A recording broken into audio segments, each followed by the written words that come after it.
Good evening students. बेटा आज हम डिस्कस करने वाले हैं 12th बायोलॉजी में the process of oogenesis। oogenesis क्या होता है? इससे पहले हमने स्पर्मेटोजेनेसिस को डिस्कस किया था। तो oogenesis होता है the process of formation of mature female gametes is called oogenesis। यानी कि जो गैमेट्स होते हैं, फीमेल गैमेट्स, यानी कि माइक्रो जर्म मदर सेल, उनके मैच्योर होने की जो प्रोसेस है, मैच्योर होने की प्रोसेस, बनने की प्रोसेस नहीं, उनके मैच्योर होने की जो प्रोसेस है वो आपकी oogenesis कहलाती है।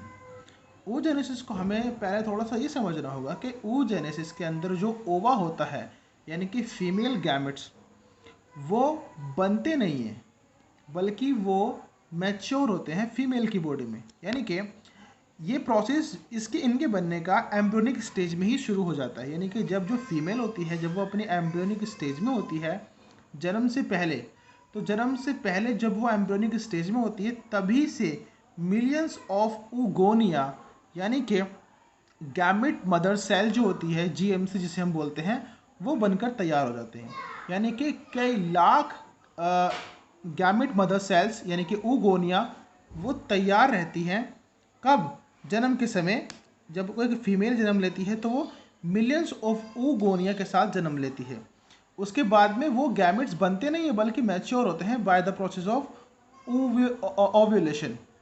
अब क्या होता है कि हर एक ओवरी की, क्योंकि एक पेयर ओवरी होती है फीमेल की बॉडी में, तो हर एक ओवरी के अंदर लगभग मिलियंस ऑफ जीएमसी या oogonia पाए जाते हैं। अब जीएमसी यानी कि गैमेट मदर सेल, जो वो डिवीज़न होता है उसके अंदर, डिवीज़न यानी कि कौन सा? मियोटिक डिवीज़न, और वो एंटर करती है प्रोफेज फर्स्ट में। देखिए, आपने दो तरह का डिवीज़न पढ़े होंगे, एक माइटोसिस, एक मियोटिक। माइटोसिस में कोई सब डिवीज़न फेज नहीं होती है, लेकिन मियोसिस में 4 डिवीज़न फेज होती है, sub division phase, prophase, metaphase, anaphase, telophase. तो प्रोफेज फर्स्ट के अंदर ये टेम्प्ररी अरेस्ट हो जाते हैं, यानी कि प्रोफेज फर्स्ट में ही जन्म लेने के बाद प्रोफेज फर्स्ट की स्टेज में ही ये वहाँ पर एक तरह से रुक जाती है, स्टॉप हो जाती है। उसके बाद प्राइमरी, यानी कि जो आपका जो प्राइमरी oocyte है वो प्रोफेज फर्स्ट के दौरान ही बनकर तैयार हो जाता है। ठीक है, दोबारा समझ इसको। जो गैमेट मदर सेल है, जब उसके अंदर मियोटिक डिवीज़न होता है तो वो मियोटिक डिवीज़न पूरा नहीं होता, बल्कि वो सिर्फ और सिर्फ मियोटिक डिवीज़न के प्रोफेज फर्स्ट के अंदर ही आकर रुक जाता है। अब इस प्रोफेज फर्स्ट के अंदर जो जीएमसी बनकर तैयार होती है उसे हम प्राइमरी oocyte कहते हैं। ठीक है, टेम्परली यानी कि कुछ समय के लिए ही होता है ये, कुछ समय के लिए उनका डिवीज़न रुक जाता है प्रोफेज फर्स्ट के तक ही। अब प्राइमरी oocyte जो होता है हमारा, उसके चारों ओर एक लेयर तैयार हो जाती है, जिस किन सेल्स की? ग्रेनुलोसा सेल्स की। ये ग्रेनुलोसा सेल्स जो होती हैं, जब इसकी तरफ चारों ओर एक लेयर बना लेती है तो तब हम क्या कहते हैं? प्राइमरी फॉलिकल कहते हैं। अब ये जो हमारा प्राइमरी फॉलिकल होता है, यही वो मेन सेल होती है जो अब आगे जाकर क्या होगी? डिवाइड होगी प्यूबर्टी के समय। तो जब फीमेल की बॉडी प्यूबर्टी तक पहुंच जाती है, यानी कि जब उनके अंदर अब क्या होना शुरू हो जाता है, जो सेक्सुअल कैरेक्टर्स हैं वो डेवलप होने शुरू हो जाते हैं, तो एट प्यूबर्टी के टाइम पर अराउंड 6000 से 60,000 से लेकर 80,000 प्राइमरी फॉलिकल्स हर एक ओवरी में बच जाते हैं। देखिए, शुरू में जब जन्म के समय एम्ब्रियोनिक स्टेज में कितने होते हैं? मिलियंस ऑफ oogonia होते हैं, लेकिन कुछ न्यूट्रिशन की वजह से, कुछ एक तरह से जो बॉडी की जो इम्यूनिटी होती है उसकी वजह से भी बहुत सारे, कई लाख oogonia नष्ट हो जाते हैं, ख़त्म हो जाते हैं न्यूट्रिशन की कमी के कारण, और अराउंड आखिर में 60,000 से 80,000 ही प्राइमरी फॉलिकल्स बनते हैं या रह जाते हैं हर एक ओवरी में। अभी जो प्राइमरी फॉलिकल होता है, इसके चारों ओर और ज़्यादा लेयर इकट्ठी शुरू होना हो जाती है, किसकी? ग्रेनुलोसा सेल्स की।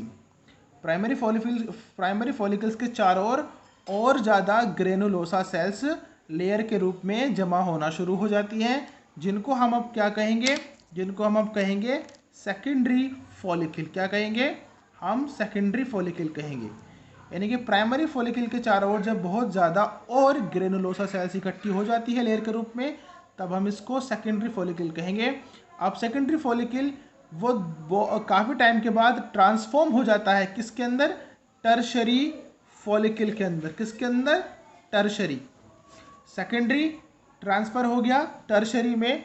अब टर्शरी के अंदर एक खास बात होती है जो नोट करने वाली है, इसके अंदर एक कैविटी होती है। कैसी कैविटी? फ्लूइड फिल्ड कैविटी, यानी कि इसके अंदर काफ़ी ज़्यादा फ्लूइड भरा होता है। तो फ्लूइड फिल्ड कैविटी होती है जिसे हम कहते हैं एंट्रम।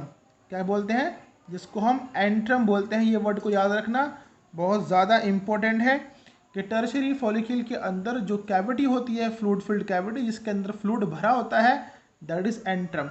अभी एंट्रम यानी कि जो टर्शरी फॉलिकल है हमारा, ये फर्दर इसके अंदर चेंजेस होते हैं, फर्दर ये डिवाइड होती है और एक मैच्योर फॉलिकल के अंदर ये बदल जाती है। अब इस मैच्योर फॉलिकल को हम यहाँ पर नाम देते हैं ग्राफियन फॉलिकल। क्या बोलते हैं? Graafian follicle. अब ये ग्राफियन फॉलिकल से रैप्चर्ड यानी कि रिलीज हो जाती है, बस्ट होने के बाद, फटने के बाद ये ग्राफियन फॉलिकल, इस ग्राफियन फॉलिकल की जो ऊपर वाली लेयर है वो हट जाती है या फट जाती है और वहाँ से रिलीज होता है आपका सेकेंडरी oocyte। क्या शुरू होता है? Secondary oocyte। जब सेकेंडरी oocyte आपका रिलीज होता है तो इसके साथ साथ एक पोलर बॉडी भी रिलीज होती है। क्या होती है? एक पोलर बॉडी भी रिलीज होती है। ग्राफियन फॉलिकल जब मैच्योर हो जाती है और ज़्यादा, तो ये फट जाती है और फटने के बाद इसमें से रिलीज होता है एक सेकेंडरी oocyte और एक पोलर बॉडी। पोलर बॉडी आगे जाकर रिलीज हो जाती है। इसका कोई ऐसा कोई खास काम होता नहीं है। इसका काम क्या होता है ये अभी तक नहीं पता लगा है, लेकिन इसका कुछ खास वजह नहीं है इसके रिलीज होने की। एक तरह से इसको वेस्ट माना गया है। ठीक है, अगर आपको कहीं से भी इसके बारे में रिसर्च पता है या आपको इसके बारे में कुछ पता है, नॉलेज है, तो मुझे बताएं। ठीक है, हालांकि एनसीईआरटी में इसके बारे में कुछ नहीं दिया गया है। पोलर बॉडी जो होती है वो रिलीज हो जाती है एटलीस्ट, और हमारा जो मेन है वो सेकेंडरी oocyte बच जाता है। अब सेकेंडरी oocyte ही क्या होता है? ओवम होता है। अब ये सेकेंडरी oocyte ही हमारी बॉडी में, यानी कि फीमेल की बॉडी में, ओवरी के अंदर रिलीज होते हैं at the time of ovulation. अब ओव्यूलेशन के दौरान जब ओव्यूलेट होगी फीमेल की बॉडी मेंस्ट्रुअल साइकिल के दौरान, तो अब वो इस सेकेंडरी oocyte को यानी कि ओवम को ही रिलीज करेगी। तो इससे वाली नेक्स्ट वीडियो में हम क्या पढ़ेंगे? इसका डायग्रामेटिक यानी कि डायग्राम के थ्रू इसको हम समझने की कोशिश करेंगे। तो आज की क्लास में फ़िलहाल इतना ही। धन्यवाद।